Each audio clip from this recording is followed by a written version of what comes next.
Hey, what's good, guys? We are going to get into the statistics for the real estate market of Surrey, British Columbia for the month of October 2025 right now. Now, before we get into it, I do want to let everybody know about two things you're definitely going to want to check out. If you're a subscriber to our YouTube channel, we have done a huge push on Instagram where we are releasing videos, content, local news, community events, tons of stuff just to really give back to not only the community, but the viewers of this YouTube channel on our Instagram channel. So there is a ton of content on there that you will not find on YouTube, all about the city of Surrey. So definitely you're going to want to check that out. It's going to be in the description below of this video.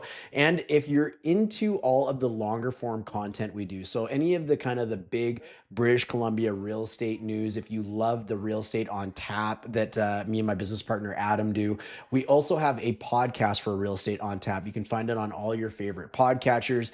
And on there, you can just listen to it in your car. You don't have to worry about sitting in front of YouTube for, sometimes up to 30 minutes. You can listen to it at your own leisure, and it's a really good resource for that. So anyways, that's all in the description below. So make sure you check that out because I know you're going to love it. And we're always looking to bring you guys lots of really great content. So anyways, let's get into the city of Surrey here.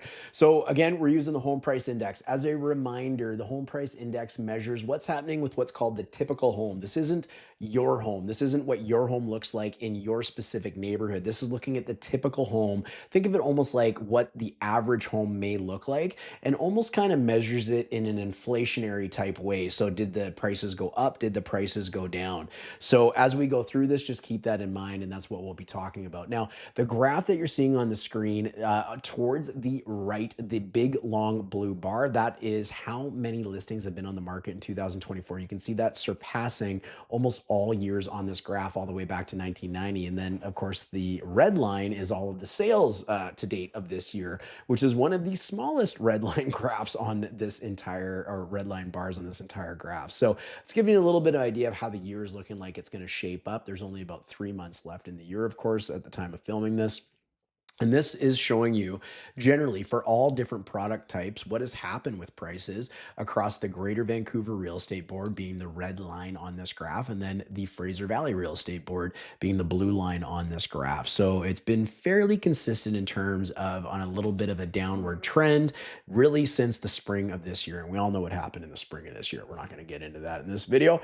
Okay, so let's get into it. So condominiums, if you recall, the red line on this bar represents a balanced market. You can see condominiums were relatively flat in terms of growth of sales month over month. So we're in and around the 10% mark, meaning about 1 out of 10 homes that are coming to the market are transacting right now in the condominium market. Now, anecdotally, it's been very interesting the last couple of weeks because we've certainly noticed a groundswell specifically on our lower priced properties. So typically entry level type stuff, whether it's like condominiums or anything like that, where there is a ton more foot traffic. And I don't know if that is first time buyers starting to come back to the market. That's actually been the experience that we've been noticing is more first time buyers coming back. And that could be because we've had lots of rate drops now. We just had a rate drop a couple of weeks ago. That could be because the prices have come down and the affordability levels are starting to resurface. So for whatever reason that may be, anecdotally, that's the case. We had one of our condominium listings the other day have or rather 3 offers on it. And the person that was successful in getting their offer accepted, that was the 4th time they had been into multiple offers since they started looking for a condominium and putting in offers. So a little bit of an anecdotal story. We'll have to wait to see if that all starts to really show up in the statistics. But that's definitely what myself and other realtors are starting to feel a little bit on the ground. So we'll see if that starts to show up.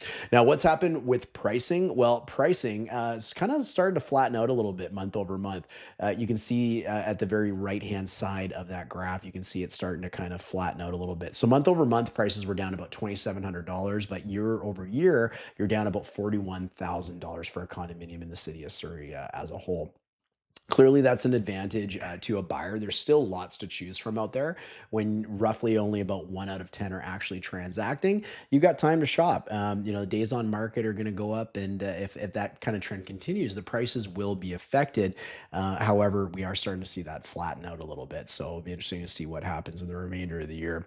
If you are a first-time buyer, and I think this is where a lot of first-time buyers are at, you do want to consider what you're paying for rent. You're wasting money every single month on rent, so, even when prices are going down ever so slightly, $2,000 a month, let's say, if that's still the case, if you're spending $2,000 a month on rent, you're throwing that money in the garbage. So just be careful about what you're doing and consider that as you formulate your plan. And we just produced a really really good video on our YouTube channel. There's actually one for sellers and one for buyers, and I kind of implore you to check out both of them about what both sides of the equation, what sellers will get wrong in 2026 and what home buyers will get wrong in 2026, all the assumptions that they're making.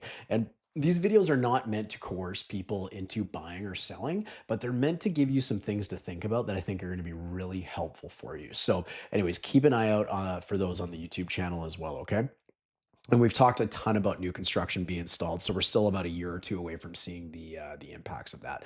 When we get into townhomes, you can see the townhome market did improve ever so slightly month over month. So we went from roughly about 10% up to about 12.5% of properties transacting. So starting to get a little better in the townhome market. I do expect to start to see that reflecting in prices if that continues to be the trend. We know we're still in a buyer's market condition though when we're below that balanced red line that you see in the middle there.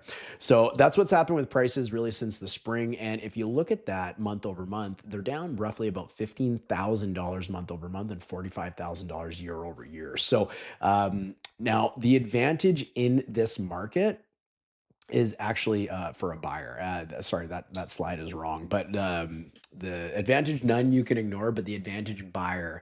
Let's talk a little bit about that. So lots of choice. They have lots to look at, very similar to the condominium market. So buyers don't have to jump on anything in the townhome market in the White Rock, not White Rock. Geez, what am I talking about? Surrey neighborhoods. So they don't really have to jump on anything. So that's certainly a good advantage for them.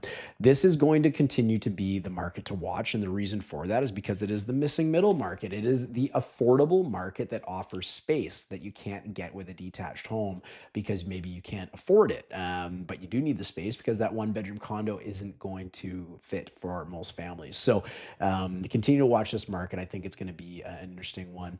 And we'll have to see if the fall market and what I was talking about with first time buyers maybe coming back to the market and the condo market starting to improve, if that becomes the case, those condo buyers are dominoes that knock down the rest of the market, and that will spill into the townhome market eventually if that becomes the case. So certainly keep an eye out for that. The detached market, this has been the case. This has been the case for quite some time. You can see the big, thick, red balanced market there. And the reason that's so thick is because detached homes have been so terrible and so difficult to sell, generally speaking, in the entire city of Surrey. And it's not just limited to the city of Surrey. So we were down at roughly about a 7% sales to active ratio, and that did bump up to roughly about 8%. If you're doing the math at home, that's about 1 out of 13 detached homes in the city of Surrey actually transacting. And that is a great opportunity for a home buyer because that means prices are being affected, and that's a difficult market to get out of too. So when you look at month over month, prices are down about $20,000 for the typical home in Surrey, and year over year they're down $107,000. So those are obviously getting to be some big numbers. Again, clearly that's a market that's in the advantage of the buyers. There is a ton of inventory for buyers to choose from. And in one of the videos that I had mentioned, I want you to consider this if you're somebody who's been considering buying something.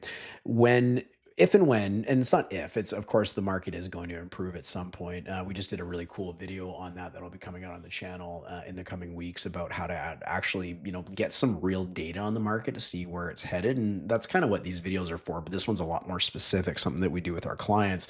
But what I want you to kind of take away from this is if you're negotiating on a home and sellers are a little bit fearful, so the same sellers that maybe watch this channel are a little bit fearful of what might be happening with their prices, how do you think they might negotiate today based on that fear versus how they might negotiate in the future if the market starts to improve. So I guess my example would be, well, the market could continue to soften, right? The prices could continue to go down.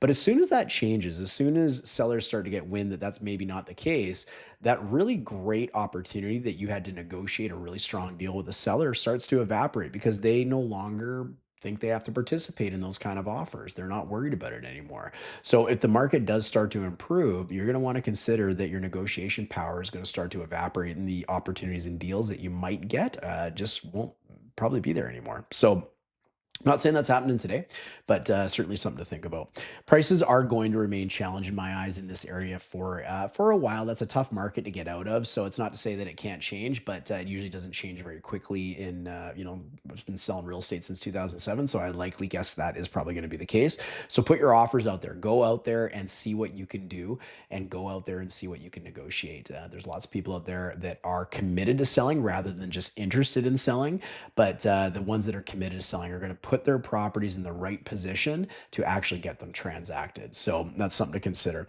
Now, what's driving the market? Well, we know that mortgage rates were adjusted on September the 17th, and there's a lot of chatter out there that we might get another one before the end of the year.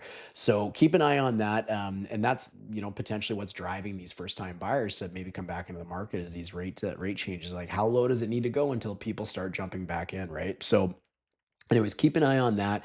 Who knows if there's going to be a USA trade deal? We know our prime minister is going down to Washington to talk to the president of the United States next week, I believe. So, I have a lot of faith that something's going to change because nothing's really changed in terms of tariffs and whatnot. I guess imposed on us necessarily in the last little while. So I don't really foresee why that would change now. But hopefully that becomes the case, and I get proved wrong. We'll certainly see. We know demand is out there, and demand has always been out there. And there's been lots of articles actually coming back or coming out rather lately, just about how severe the demand is. But it's a lot of people timing the market, and fairly enough, home buyers out there who think the market is going to be better tomorrow, meaning prices might be a little bit cheaper tomorrow rather than they are today, are hesitant to put offers in today because they're not sure that they maybe wouldn't pay more tomorrow. So fairly enough, but there definitely is the demand out there, and it is sitting on the sidelines like a hungry tiger waiting to get back in. So we'll have to keep an eye on that. Seasonal trends, we are in the second busiest, historically anyways, period of the year. So we'll keep an eye on that and let you know as the months proceed here if that has any effect. But I do think that the sales are going to increase quite a bit, and there's a lot of projections coming out that 2026 sales will be up by quite a bit. So we'll keep our eye on that. And lastly, local policy changes. Now, there has been some local policy changes, but I'm not going to cover them in today's video because I will cover them in alternate videos on this YouTube channel, and you're going to subscribe so you're not going to miss out on them. You're going to check out the Instagram, you're going to subscribe to us or follow us on Instagram, and you're going to get real estate on tap so you don't miss out on any of this awesome information. Anyways, guys, if you need help buying or selling a home in the city of Surrey or even the surrounding municipalities, all of our information is below in the description of this video. Feel free to book a time with me, and we'd love to walk you through how to be successful in this challenging market. All right, thanks for watching, and we'll see you next month. Cheers.